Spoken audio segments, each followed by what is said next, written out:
नमस्कार, आदाब, खुशामदीद। ये है मेरी पिछली वीडियो का पार्ट 2 जिसका टाइटल था 6 words commonly heard at poetry events. अगर आपने पहला पार्ट नहीं देखा है तो आई बटन पे क्लिक करके आप वो पहला पार्ट देख सकते हैं। और शुरू करते हैं इस लिस्ट को, इस वीडियो को। तो सबसे पहला जो लफ्ज़ है वो बहुत ही कॉमन है और आपने हर बार इसे महफ़िल में सुना होगा या अपने मुँह से कहा भी होगा। तो वो ये लफ्ज़ है शेर।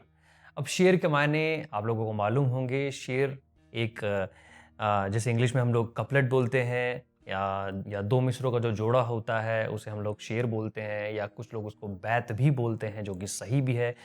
और तो बेसिकली क्या है कि जो एक शेर होता है वो दो मिसरों से बनता है। मिसरा यानी कि एक लाइन, और दो मिसरे यानी कि दो पंक्तियाँ। जैसे कि मिसाल के तौर पे देखें, गालिब साहब की गज़ल का एक मतला है कि हज़ारों ख्वाहिशें ऐसी कि हर ख्वाहिश पे दम निकले। हज़ारों ख्वाहिशें ऐसी कि हर ख्वाहिश पे दम निकले, बहुत निकले मेरे अरमान लेकिन फिर भी कम निकले। तो ये जो पहला मिसरा था, हज़ारों ख्वाहिशें ऐसी कि हर ख्वाहिश पे दम निकले, और जो दूसरा मिसरा है, बहुत निकले मेरे अरमान लेकिन फिर भी कम निकले। तो पहला जो मिसरा होता है उसे हम कहते हैं मिसराए उला या मिसराए अव्वल, और दूसरा जो मिसरा होता है उसे हम कहते हैं मिसराए सानी। और कुछ लोग ना, मेरे को बड़ी कोफ्त होती है जब कुछ लोग मिसरा को मिशरा पढ़ देते हैं या मिशरा बोल देते हैं।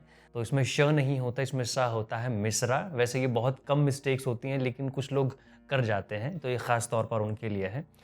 तो ऊला का मतलब होता है पहला, प्रथम, और सानी का मतलब होता है दूसरा। इसलिए हम पहले मिसरे को यानी पहले पंक्ति को बोलते हैं मिसरा ऊला, और दूसरे को बोलते हैं मिसरा सानी। अब आगे बढ़ते हैं हम लोग। जब हम लोग शेर पढ़ रहे होते हैं या शेर कह रहे होते हैं तो आप लोगों ने ज़रूर सुना होगा लोगों के मुंह से कहते हुए कि अर्ज़ किया है, अर्ज़ किया है। तो अर्ज़ का मतलब क्या होता है? तो वो जानते हैं। देखिए, अर्ज़ के ना कई मतलब होते हैं। अर्ज़ का मतलब होता है लैंड, भूमि, अर्थ, हम इसको अर्ज़ भी बोलते हैं। अर्ज़ का मतलब होता है चौड़ाई, और अर्ज़ का मतलब होता है टू एक्सप्रेस, एक्सप्रेस करना, ये रिक्वेस्ट करना, आवेदन करना या प्रार्थना करना, या अप्लाई करना। जैसे आपने कभी सुना होगा कि अर्ज़ी दे दी है मैंने, यानी अप्लाई कर दिया है मैंने। तो जब हम इसको महफ़िल में इस्तेमाल करते हैं पढ़ते हुए शेर को या कहते हुए शेर को, अर्ज़ करना यानी कि मैं एक्सप्रेस करना चाहता हूँ, या मैं एक्सप्रेस कर रहा हूँ, या मैं रिक्वेस्ट कर रहा हूँ।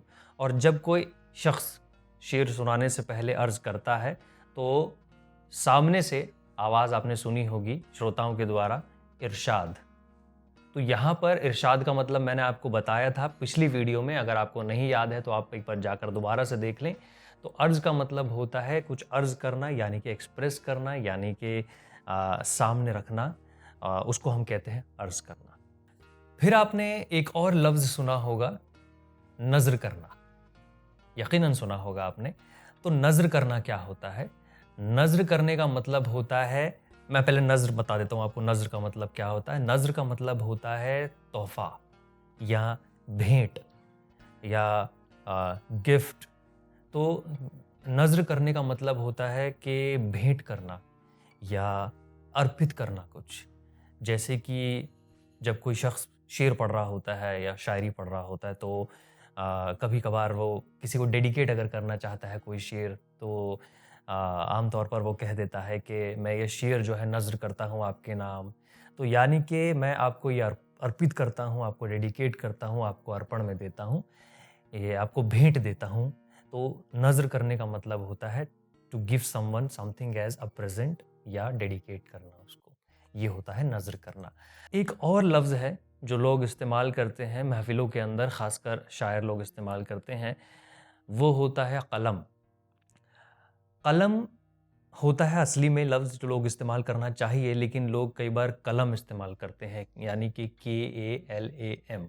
और मैं बहुत सारे इंस्टाग्राम पर पेजेस देखता हूँ, जो नए शायर लोग होते हैं वो अपने पेज का नाम कलम या कुछ और आगे ऐड कर कर लिख देते हैं।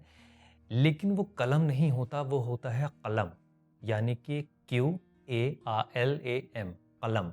और कलम के बहुत मतलब होते हैं। उर्दू में अक्सर ख़ासकर ऐसा होता है कि एक शब्द के कई मतलब हो सकते हैं, कई मायने हो सकते हैं, लेकिन किस कॉन्टेक्स्ट में आप इस्तेमाल कर रहे हैं उसके ऊपर डिपेंड करता है। जैसे कि जो शीशा काटने वाली जो कलम होती है, मतलब उसे कलम भी कहते हैं। जो शीशा काटने वाला एक यंत्र होता है, एक टूल होता है, उसे हम कलम बोलते हैं। ये जो आपने बाल देखे हैं यहाँ पर, जो सुना होगा कलम कलम, इसे भी कलम कहते हैं। और जिससे हम लिखते हैं, जो राइटिंग टूल होता है, यानी कि जो एक लकड़ी के टुकड़े को 45 डिग्री पर काट कर जो कलम बनाई जाती है, उसको इंक में या दवात में डुबोकर जब लिखा जाता है, उसे हम कलम बोलते हैं। और पेन जो होता है उसे भी हम कलम बोलते हैं। तो असल में ये होता है कलम, लेकिन ज़्यादातर लोग कलम इस्तेमाल करते हैं या कलम बोलते हैं, तो वो मत करिएगा, आप कलम इस्तेमाल करिए। और जब कोई शायर स्टेज पर होता है तो आपने उसके मुँह से ये भी बोलते हुए सुना होगा उसको कि पेश खिदमत। तो खिदमत का मतलब सबसे पहले जान लेते हैं। खिदमत का मतलब होता है सेवा या नौकरी, और पेश यानी कि सामने या आगे। तो पेश खिदमत का मतलब होता है कि आपकी सेवा में या आपकी नौकरी में। तो बेसिकली ये एक इज़्ज़त के तौर पे इस्तेमाल किए जाने वाला जुमला है या फ्रेज़ कह सकते हैं। शायर कहना चाहता है कि ये जो शेर है या जो ये शायरी मैं सुनाने जा रहा हूँ, ये पेश खिदमत है, यानी कि ये आपकी सेवा में है। तो ये थे आज के कुछ लफ्ज़ जो मैंने अक्सर महफ़िलों में सुने हैं। जो लोग यहाँ पर आते हैं उनके मुँह से या श्रोताओं के द्वारा सुने गए ये कुछ लफ्ज़ थे। तो हो सकता है कि कुछ लफ्ज़ों का मतलब आपको पहले से मालूम हो सकता है कुछ नई चीज़ आपको मालूम पड़ी हो। और अगर आपको ये किसी भी तरह से कुछ समझ में आया हो, कुछ नया लगा हो, तो इस वीडियो को लाइक करिएगा, कमेंट करिएगा। अगर आपको कुछ चीज़ नहीं समझ आई है या कुछ नया आप जानना चाहते हैं या कुछ नए लफ्ज़ हैं जो आप इस फ़हरिस्त में शामिल करना चाहते हैं, तो मुझे कमेंट में बताइएगा। और बाकी आप लोग अपना ख़्याल रखिएगा। मैं आपसे फिर से मुलाकात करूँगा नई वीडियो में कुछ नए टॉपिक के साथ। और बाकी मन अगर करे आपका तो चैनल को सब्सक्राइब कर लीजिए।